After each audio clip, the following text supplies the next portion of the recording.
Buenas tardes. En nombre de la Fundación Amparo, de Lucía Alonso Espinosa, directora general de este museo, y del mío, les doy la más cordial bienvenida. El día de hoy tenemos el orgullo de presentar la exposición Silvia Gruner, Hemisferios, apuntes para un laberinto. Silvia está considerada un referente clave para el videoarte, las artes performáticas y la fotografía en México. La muestra, curada por Tatiana Cuevas y Gabriela Rangel, a quienes agradezco su presencia, nos ofrece una revisión de la producción artística de Silvia de los últimos 30 años, reuniendo una selección de películas, videos, videoinstalaciones, fotografías y esculturas.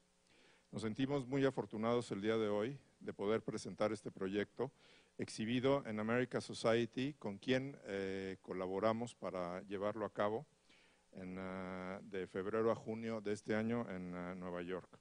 Deseo agradecer principalmente a Silvia por su colaboración para llevar a cabo este proyecto, a las curadoras, a Tatiana Cuevas y Gabriela Rangel, quien es directora de artes visuales y curadora en jefe de America Society, por la gran labor que han realizado para la selección de obra de esta exposición. Igualmente reconozco el equipo de trabajo de America Society y el equipo de trabajo del Amparo por su trabajo, perdón la redundancia, para poder llevar a cabo este proyecto. Muchas gracias y los dejo con Tatiana y con Gabriela.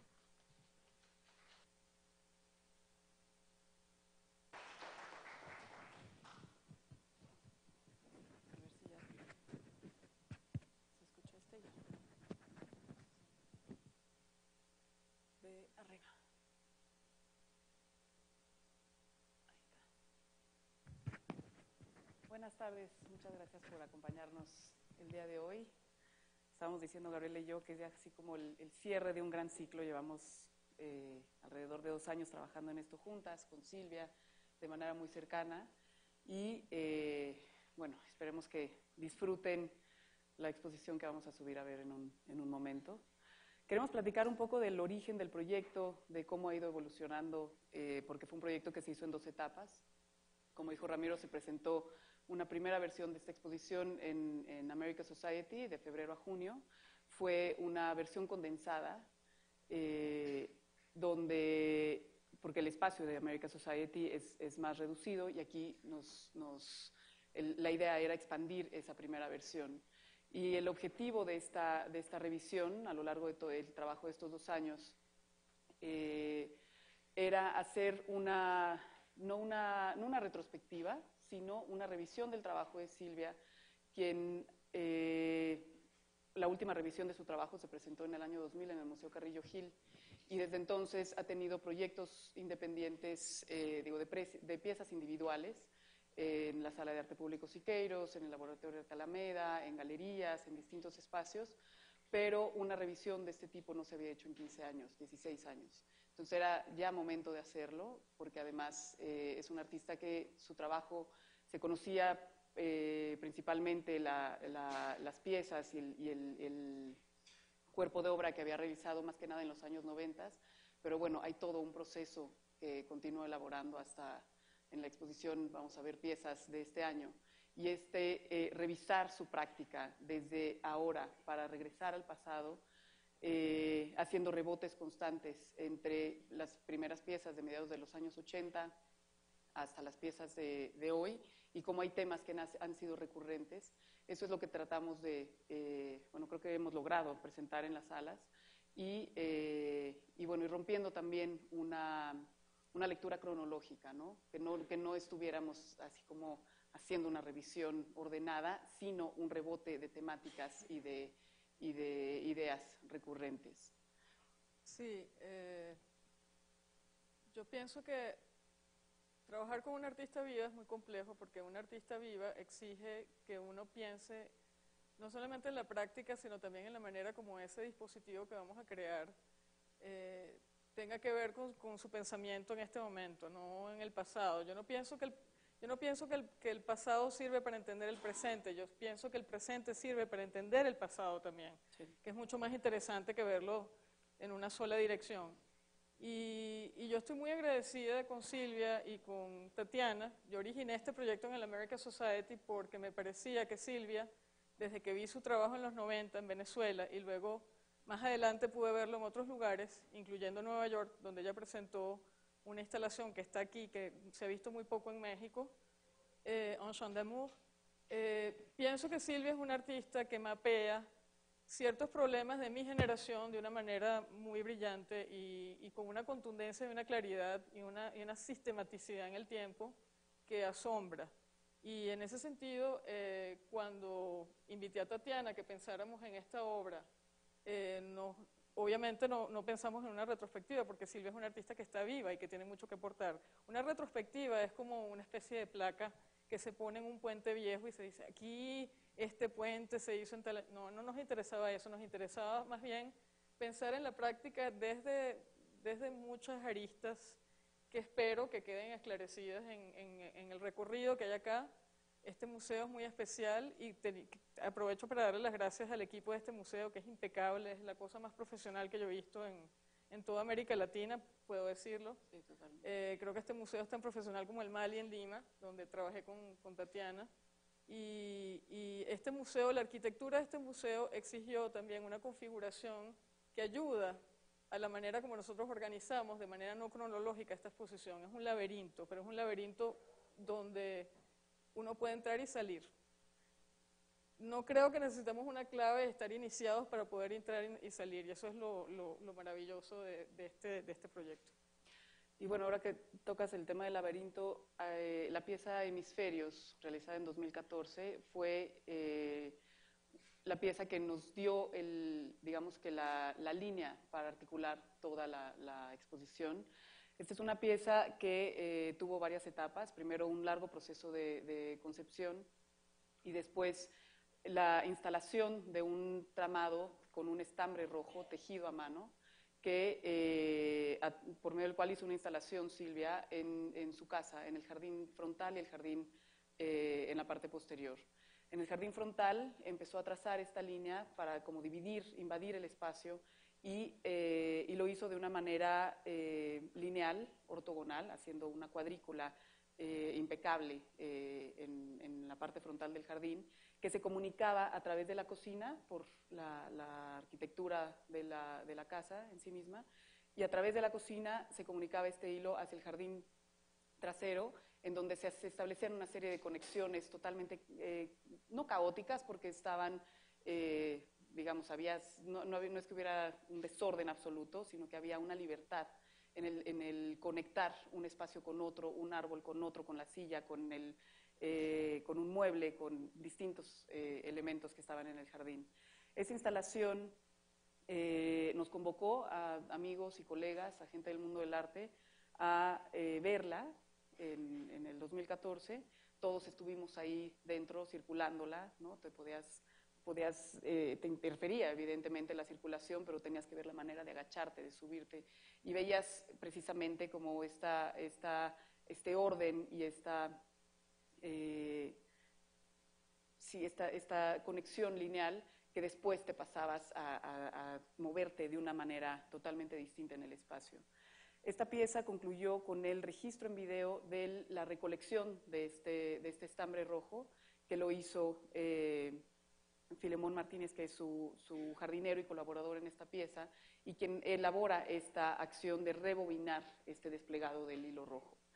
Esto resulta en una instalación de 2 canales, en donde se puede ver de un lado el proceso de recoger el hilo, el estambre en el jardín delantero, en la otra pantalla se ve el proceso de recoger el estambre en el jardín de atrás, y tenemos como resultado las 2 madejas como esculturas, ¿no? Como proceso concluido. Esta pieza, por un lado, nos habla de los 2 hemisferios cerebrales, ¿no? La conexión entre el hemisferio derecho, el hemisferio izquierdo, y además en el desplegado, en el espacio de su casa, se conectaban a través de la cocina, y la cocina funcionaba como el cuerpo calloso que conecta ambos hemisferios. Pero nos habla también de 2 aspectos que ha venido elaborando Silvia en su trabajo, que es digamos que el yo individual y el yo colectivo, cómo se conjugan el pensar en una persona en términos de su identidad, pero también cómo esto refleja un dispositivo social y complejos sistemas políticos, ¿no? A mí particularmente lo que me interesa de Silvia es su reconocimiento de la ausencia de lo femenino dentro de la modernidad como síntoma. Es un síntoma que se mantiene en el trabajo de ella. No lo hace de manera militante, lo hace de manera política, y es una política poética, es decir, no es enunciativa, pero lo hace de una manera muy contundente. El trabajo de Silvia con el tiempo cíclico, no con el tiempo monumental, como distinción que hace Julia Kristeva entre lo monumental, que es lo revolucionario, lineal, masculino, y el tiempo cíclico, que es el tiempo de la memoria, el tiempo de las repeticiones. Y esto se ve en el trabajo de Silvia urdido de una manera muy clara. La metáfora del laberinto funciona como otras metáforas. Silvia recurre a figuras clásicas que todos reconocemos y generalmente las complica un poco, ¿no? No las deja prístinas y transparentes para la lectura, pero eso es lo que hace interesante el trabajo, pienso yo. Sí, en esta pieza hablábamos de varias referencias míticas, ¿no? Por un lado está la referencia a Penélope, ¿no? Tejiendo, en el labor de tejer este estambre y luego desplegarlo y luego volverlo a enrollar, ¿no? Como un trabajo cíclico. Está obviamente también el mito del laberinto, donde Teseo tiene este hilo que es el que lo ayuda para poder entrar y poder salir después del laberinto. Claro, pero el hilo de Teseo es un hilo de la traición, porque es Ariadna quien le suelta el hilo para que él encuentre su camino y salga indemne del monstruo que está dentro, pero él la traiciona. Entonces es interesante mezclar el mito de Penélope con el mito del laberinto de Teseo. Y por último hay otra asociación también interesante con una referencia que se hace constantemente a las teorías del yo de Sigmund Freud, en donde se asocia la idea de la partición de la identidad y cómo puede identificarse como parte de lo mismo, ¿no? Entonces se asocia una referencia interesante a la Marina inglesa, en donde se dice que todas las cuerdas de los barcos de la corona inglesa están tejidos sean el color que sean, pero siempre tienen un hilo rojo constante. Entonces, si se llega a partir o a dividir o a fragmentar esa cuerda, siempre se va a identificar que es parte de la corona porque tiene ese pedazo de hilo rojo, ¿no? Entonces, este hilo, evidentemente, el desplegar de una manera metafórica su cabeza, ¿no? Su hemisferio derecho, su hemisferio izquierdo en el jardín, que también tiene una asociación con los discursos mentales, y hacerlo con un hilo rojo y luego recogerlo, tiene que ver con esta asociación de la división del yo y la conformación del yo como una entidad única, ¿no? Yo también quería hablar de la cultura material y el trabajo que hace Silvia Gruner con la interpretación de la cultura material como un etnógrafo que se desdice de la etnografía, ¿no? Es un etnógrafo que acomete la tarea, como dice Hal Foster, ¿no? Buscando el otro políticamente incluido, como antes lo hiciera el arte revolucionario de vanguardia con el proletariado. No es un esquema rígido, ¿no? Y creo que en este museo y en Puebla y en México ese trabajo con la cultura material va a ser visto ahora de una manera quizá más comprensiva y más amplia, ¿no? No solamente con obras tempranas de los 90, sino con trabajos más recientes que espero que se aprecien en esa mirada, ¿no? Constructiva de la cultura material. Sí, y la cultura material a la que está haciendo referencia Gabriela tiene que ver con la cultura tradicional de México y la idea de una identidad nacional que fue muy cuestionada y debatida por una generación de artistas a principios de los años 90. Silvia estudió fuera de México, estudió en Israel y luego estudió en Boston, en el Massachusetts College of Art. Fue formada como escultora, y esto es muy importante porque podemos hablar al rato también de la integración de distintos medios. Pero la presencia de la escultura es definitoria para la aproximación que hace a lo largo de su trabajo. y también la presencia y la influencia del cine experimental y del cine de autor, con el que tuvo acceso y que estuvo consultando de manera profusa mientras estaba en Boston.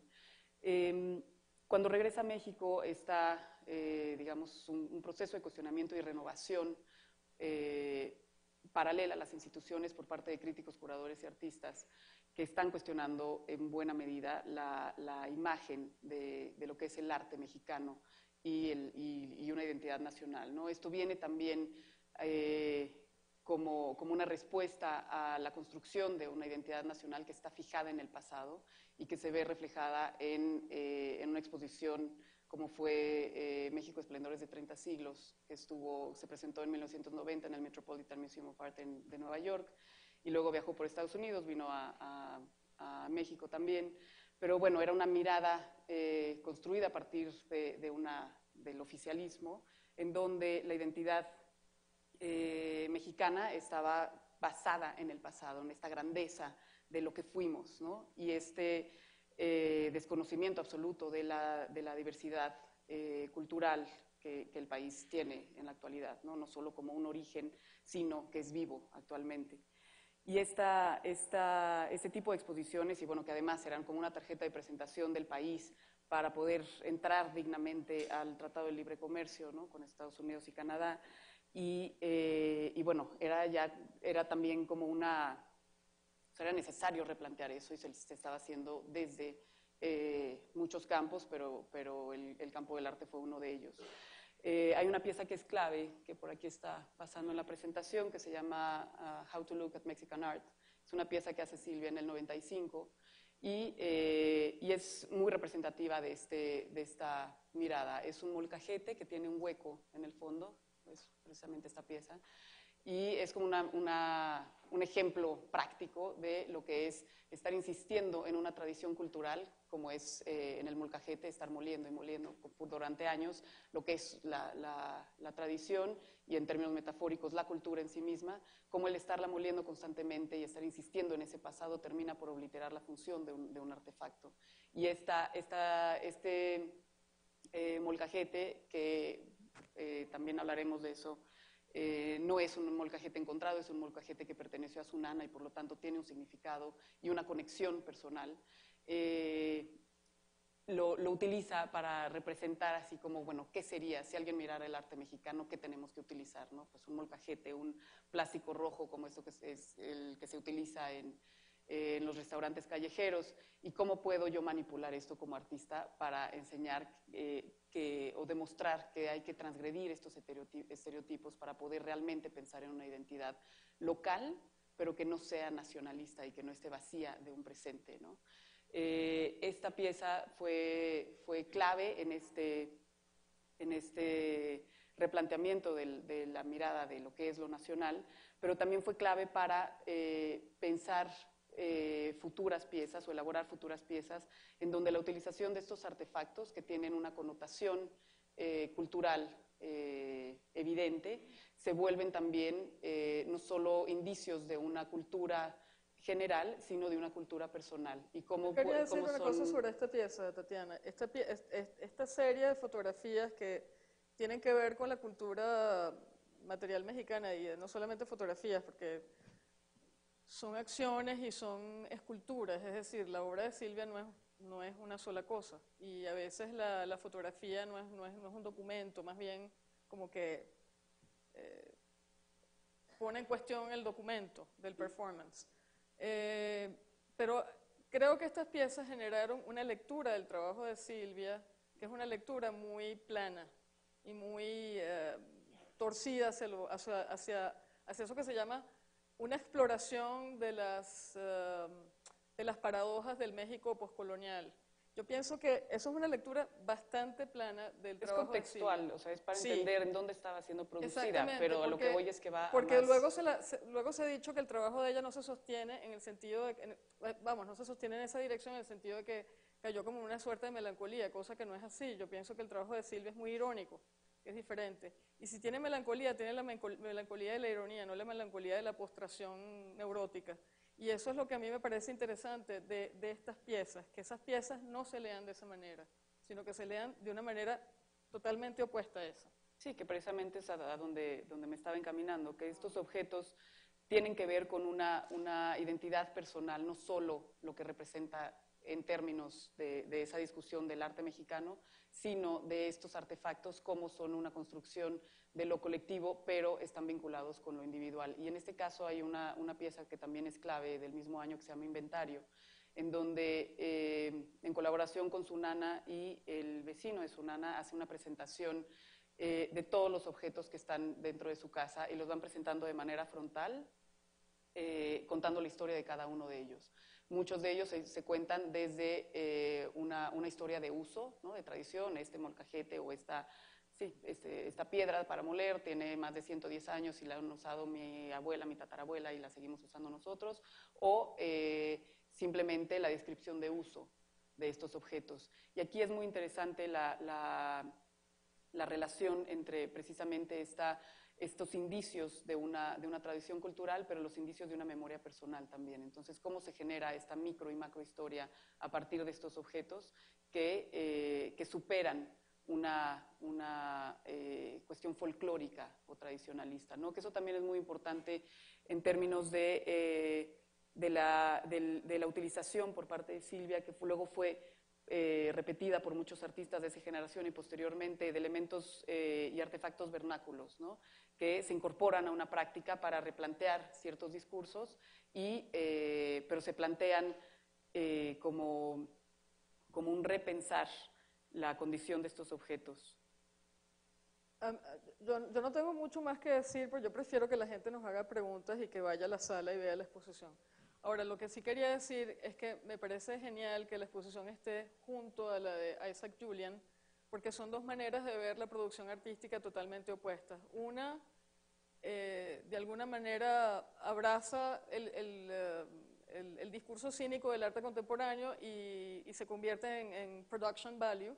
Y la de Silvia es una producción directa, con muy poca mediación, casi artesanal. Es decir, uno ve un video de Silvia, por muy complejo que parezca, instalado en el espacio, y es un video que hizo ella con Rafael Ortega o con otro amigo. Y realmente eso es muy interesante, ver cómo hay una relación directa con la imagen-tiempo, ¿no? Y eso es muy bonito y muy conmovedor, ver eso hoy en el arte contemporáneo de manera tan contundente, con esa economía de medios, es una cosa que es admirable para mí. Sí, claro, porque creo que es importante hablar de la utilización de estos medios, lo que les mencionaba de la utilización de la escultura y cómo se combina con el cine, con el video, con la fotografía, no haciendo como una representación de las cosas, sino combinando la esencia, digamos, de cada una de estos medios.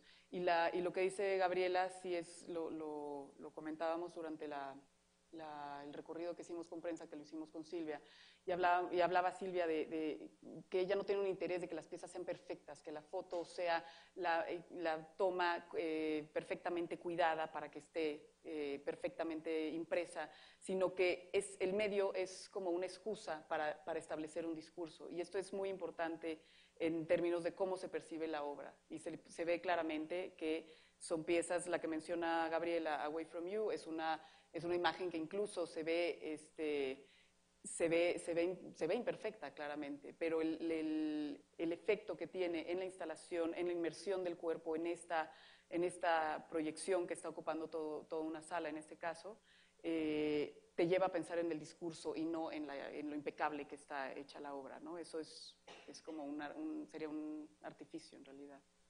¿Y por qué no abremos un poco a las preguntas? Si a alguien se le ocurre hacer algún tipo de pregunta de cómo se armó la exposición o sobre no sé. Sobre algo. Sobre algún tema. A ver.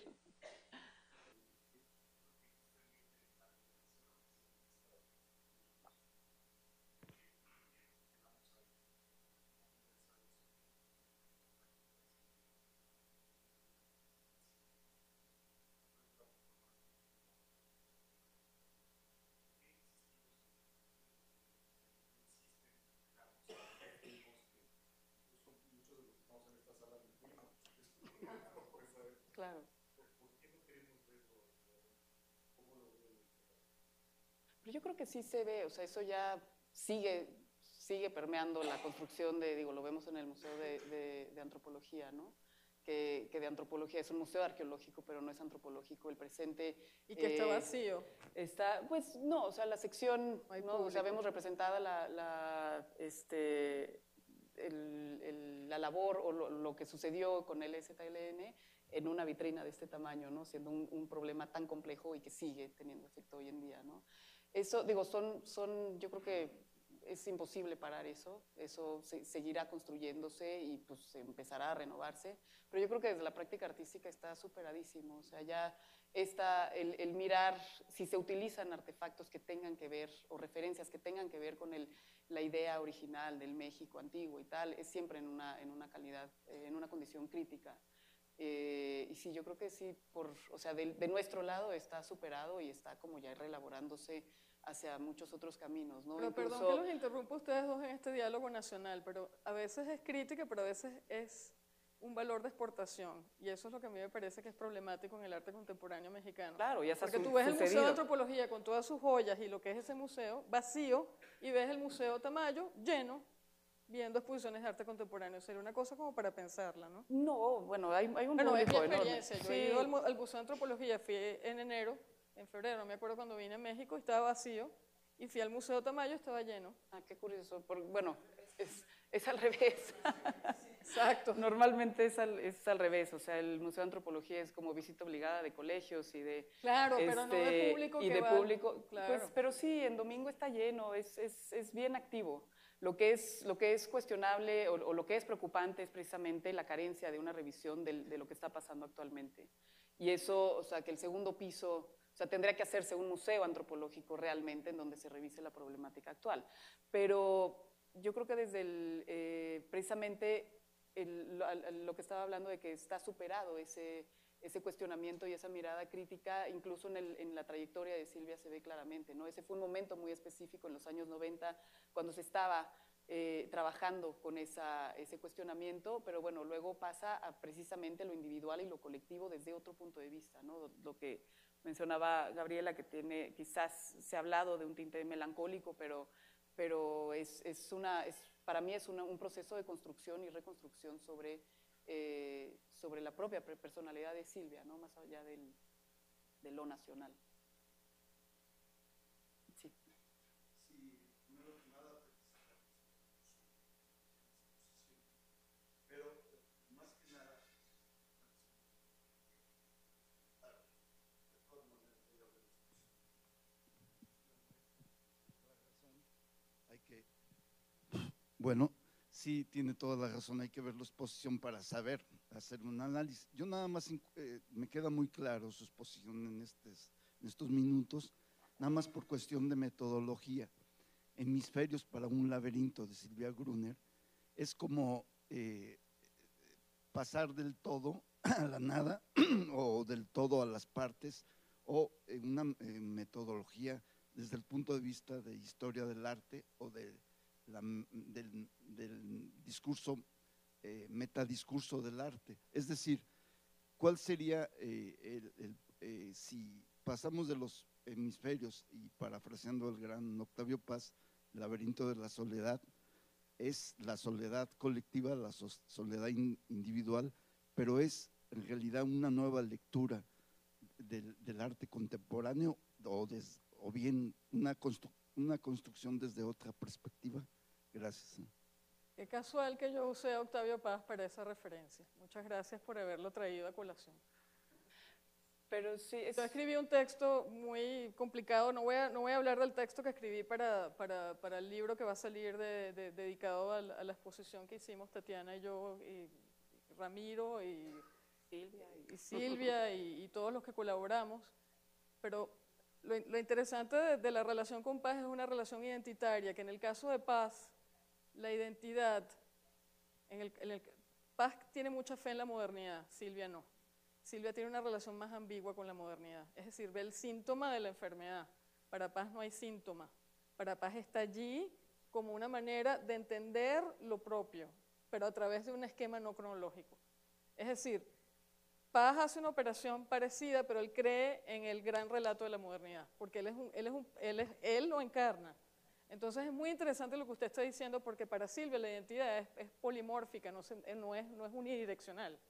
Efectivamente, pero hay una crítica, si leemos postdata, a la pirámide, al mito de la pirámide, que es como una justificación de la modernidad, pero a la vez es un voltear la modernidad como voltear la pirámide o buscar un discurso alterno, pero eso lo escribe, cíclico, ¿no? Pero eso lo escribe Paz en el año 68, después del año 68 de Tlatelolco. Exactamente. Eso es muy importante. Sí, efectivamente. Sí. Y en cuanto al título, es específicamente pensado en la trayectoria y la revisión que estamos haciendo del trabajo de Silvia Gruner, en donde los hemisferios nos establecen este parámetro entre la exploración del yo individual y el yo colectivo en diversas maneras y todo un laberinto, en realidad, en donde se va definiendo y se va planteando eso. Y los apuntes se refieren a una obra en proceso, no una obra en proceso, sino una trayectoria que sigue avanzando, sigue generando estos nuevos planteamientos y nuevas revisiones de estas dos o el ejercicio caras, ¿no? experimental de la libertad. Vamos a utilizar una frase manida, pero que funciona en el caso de Silvia. Ella sigue profesando una gran, pero con el perdón Silvia, profesando una gran fe en la experimentación y creo que eso es válido, ¿no? Cuando hoy en día los discursos del arte se han convertido en discursos profesionales donde nadie hace nada que no sea arriesgado, pues me parece bien también hablar del ejercicio experimental de la libertad. Hola, buenas tardes. Veo en las imágenes que se proyectan muy recurrente una especie como de collar. ¿Qué significa para Silvia este collar? Ya, en estas imágenes son apenas una probadita, tenemos 36 piezas con varias variantes en la exposición. Ese collar es una pieza que se titula 500 kilos de... 500 kilos, ¿cómo va? ¿De permanencia o posibilidad? De impotencia o posibilidad. Perdón por el lapsus. Es una pieza donde, bueno, es muy interesante porque por un lado es una de estas piezas en donde se ve las distintas etapas en donde distintos medios se conjugan. Es una pieza que es concebida como una escultura, son cuentas de piedra volcánica que en su totalidad es un collar monumental que pesa 500 kilos y está hecho en alusión a las cuentas de uso prehispánicas. Entonces, este collar que primero se concibe como una escultura, después es utilizado por Silvia para hacer un video en donde, utilizando una grúa, lo introduce al mar y lo va sacando haciendo un loop continuo. Bueno, no un loop, sino una acción continua en donde entra el collar y sale el collar. Bueno, hay una tendencia que no hemos mencionado, que es esta, bueno, lo mencionó un poco Gabriela, la elaboración de un tiempo cíclico y no un tiempo lineal, y recurrir a estos discursos que regresan a sí mismos es algo muy importante en su trabajo. Y esta pieza además sucede en la Bahía de San Diego, planteando por un lado, una acción como un tanto absurda, ¿no? Un collar monumental donde se plantea la ausencia de un individuo, pero además de un individuo que sería un monstruo, ¿no? Porque sería inmenso. La acción de introducirlo al mar y sacarlo constantemente, y luego en la Bahía de San Diego, que parecería que es un mar cualquiera, ¿no? Si estamos viendo solo el agua, pero de pronto al fondo se ven los barcos que están yendo hacia la Guerra del Golfo. Entonces hay una cuestión de lo que se ve natural no es así nada más casual, sino que hay un contexto donde suceden las cosas, y por más que parezca una elaboración de un discurso que se encierra en sí mismo, tiene que ver con un contexto actual, ¿no? Había una. El término laberinto ya de entrada tiene connotaciones muy interesantes. Me gustaría preguntar si están partiendo básicamente del concepto del laberinto del Minotauro o es otro punto de partida en donde se está trabajando. Estamos partiendo del mito del laberinto y en realidad estamos partiendo de la obra de Silvia que ella propuso como una pieza nueva para el American Society, que está aquí como una pieza que de alguna manera mapea la manera como la exposición se organiza. Es decir, la exposición se organiza de acuerdo a una metodología que propone la misma artista. Y la metodología comienza con un mito. ella apela a muchos mitos que vamos a ver a lo largo de la exposición, que son mitos como el del laberinto, el del Minotauro, Teseo, Cupido, hay Penélope, es decir, hay una serie de mitos allí, el mito de Sísifo también, eso fue un mito identificado tempranamente por críticos mexicanos, por Magali Arriola y Osvaldo Sánchez, eso se ha dicho mucho, y entonces el laberinto lo propuso la misma obra del artista. Nosotros hicimos una interpretación de eso. Los espacios en sí allí, veo que tienen una idea rectora muy importante, ¿no? Ella es escultora y por lo tanto el espacio museal se convierte también en enunciación de esto, ¿no? Es importante hacer una museografía acorde con un poco la lógica de la obra, que es una lógica escultórica. Y además, bueno, trabajar con la arquitectura dada del espacio, sí, ¿no? En America Society es un espacio distinto, con techos más bajos, son 3 salas de dimensiones más pequeñas. Es una mansión del siglo XIX en Park Avenue y esto es un museo moderno con unas salas especializadas, aunque tiene una configuración conventual en un edificio antiguo. Son dos cosas totalmente diferentes, pero se trabajó un poco la museografía de acuerdo al espacio. Sí, adecuando el espacio y evidentemente fue una colaboración y un trabajo que Silvia estaba muy temerosa de ver cómo podían aterrizar las piezas en el espacio, pero estos espacios, si bien son como corredores que de alguna manera limitan la posibilidad de cómo puedes ver la distancia que tienes con una pieza, entonces cómo vas a acomodar las piezas para que puedan realmente generar un recorrido interesante. ¿Puedo decir algo? Creo que en parte tengo que agradecerle a Tatiana Cuevas que haya hecho este trabajo tan minucioso con este espacio. Creo que hay que darle su justo valor y su justa... Bueno, es verdad, Tatiana. Sí, lo hice un trabajo muy minucioso con el espacio y creo que es mucho mérito tuyo. Y lo trabajamos con Silvia, lo trabajamos con el equipo del museo, que bueno, hay que conocer un espacio para saber dónde colocar las cosas. Pero en este caso sí, evidentemente nos ayudó para un trayecto que tiene algo de laberíntico, ¿no? Entrar al museo, o sea, creo que todavía yo ya me ubico, yo me pero pierdo. Se siguen perdiendo. Hay un tema laberíntico en el recorrer este edificio. Y las salas en sí mismas, pues bueno, tienes que entrar, recorrer, ir haciendo no es tan complicado, pero sí tiene algo que ver con un guiar, que te están guiando, no es un recorrido tan libre, ¿no? Sino que va guiado como lo tendríamos que hacer en un laberinto. Gracias. Hola, buenas tardes. Gabriela, quisiera preguntarte por aquello que dijiste sobre lo femenino en el trabajo de Silvia. Me pregunto si junto con lo femenino o implícito en lo femenino podría pensarse también en un trabajo sobre el cuerpo. Por obras como las que nos mostraron y sobre las que nos hablaron, como la del laberinto, o aquellas en las que se relaciona con objetos que tienen como una historia personal. Entonces quisiera saber si en su valoración hay un trabajo, una reflexión sobre el cuerpo, y si es así, cómo se aborda, desde dónde se perfila, y si eso se siente o se traduce de alguna manera en la exposición en términos de espacio, en lo que vamos a ver ahora. Sí, de hecho, cuando llegues a la exposición te vas a encontrar un texto donde habla del cuerpo, que el cuerpo siempre ha estado allí, es un cuerpo presente.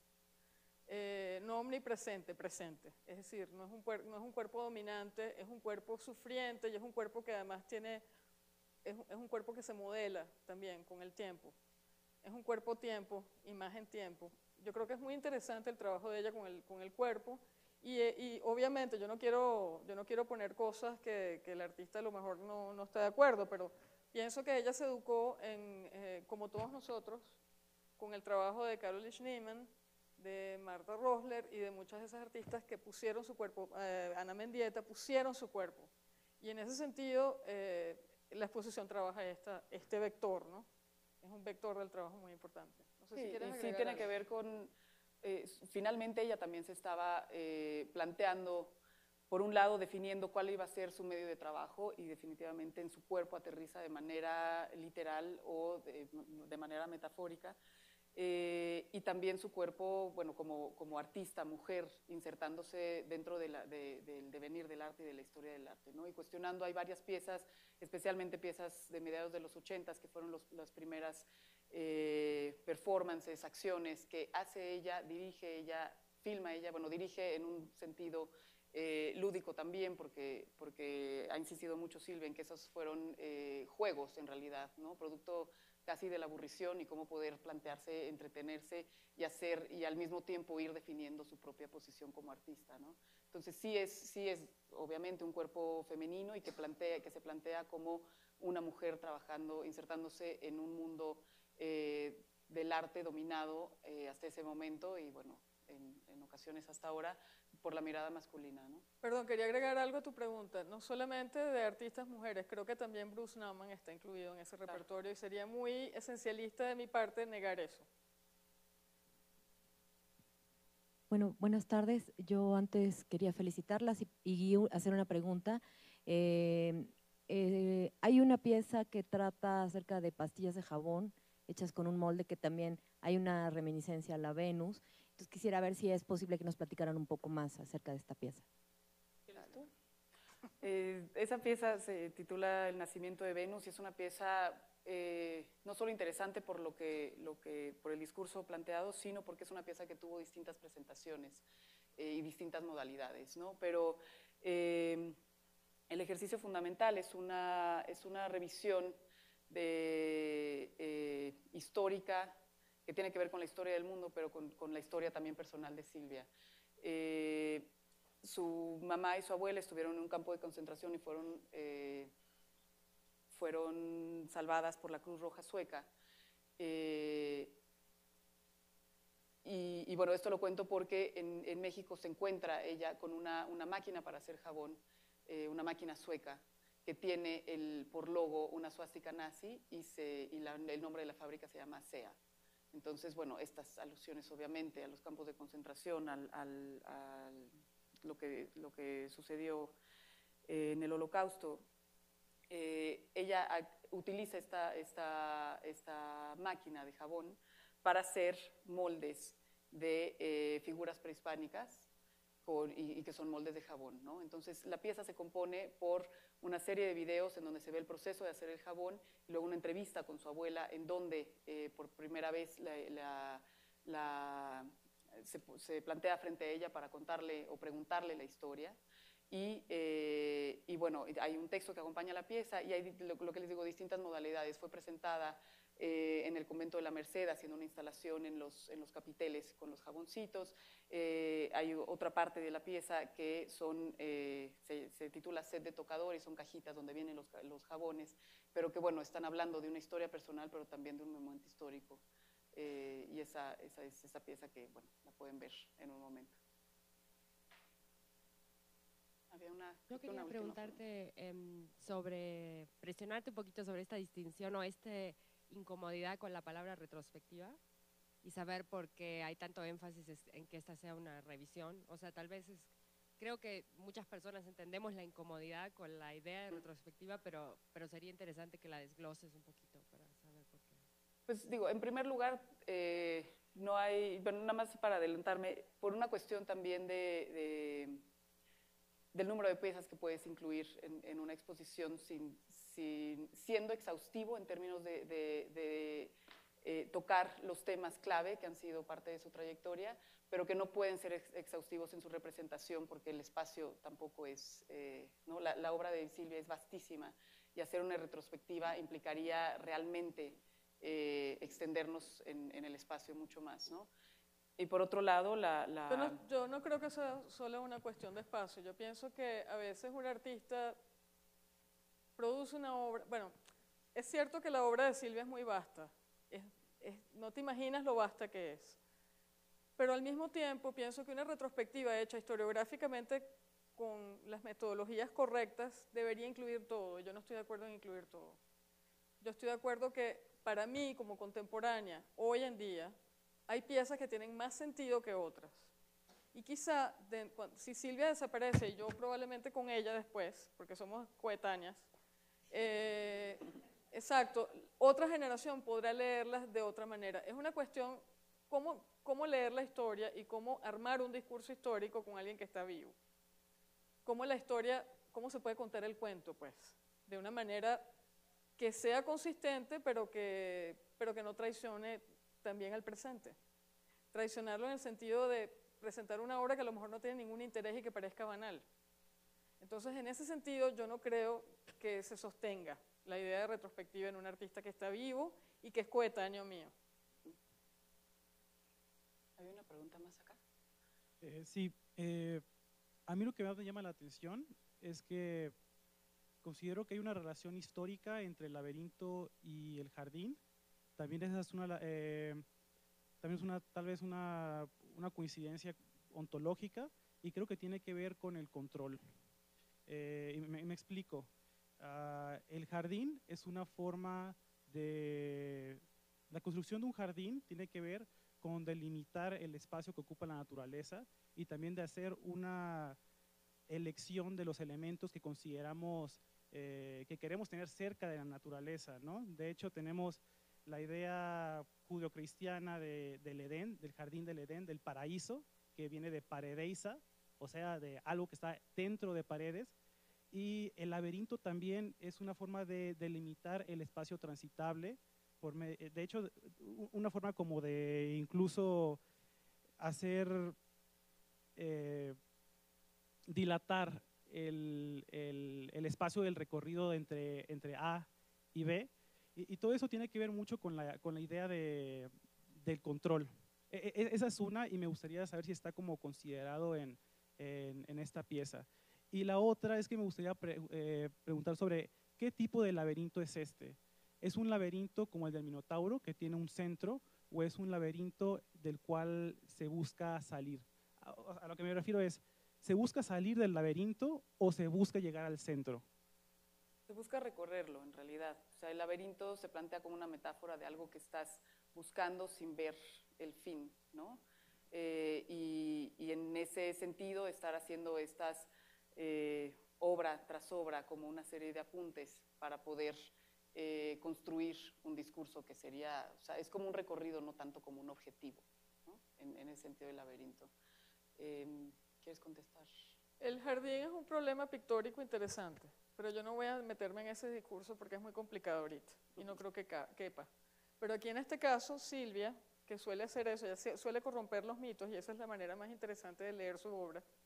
Aquí corrompió el mito del laberinto de una manera muy compleja, y me encantaría que vieras la pieza porque están el jardín, sus jardines, el de adelante y el de atrás de su casa, y el laberinto. Pero también está el campo de representación ahí, y es su casa. Ahí hay muchos elementos a interpretar, y sí, tiene que ver con el control. Yo creo que deberíamos subir, ¿no? Sí, yo creo que, nada, toca subir para que vean esto, y vamos a estar ahí si tienen más preguntas. Esperamos la disfruten.